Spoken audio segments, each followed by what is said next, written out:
Okay, the video mistakenly stopped. My thumb got on the screen. There's a little electric plug. This would need unplugged.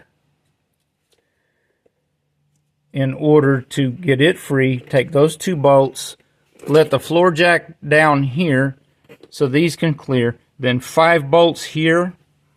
Let me check the size. Yep, those also take a 15 millimeter. Those, I don't recall.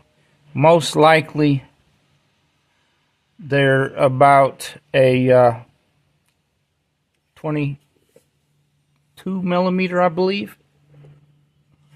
7/8.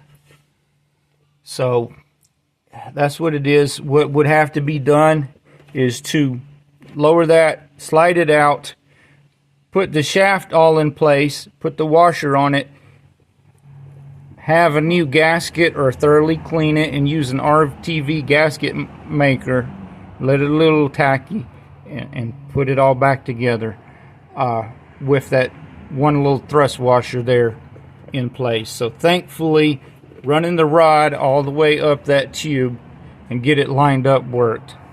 So thanks for watching and sharing to anybody that has the same struggles.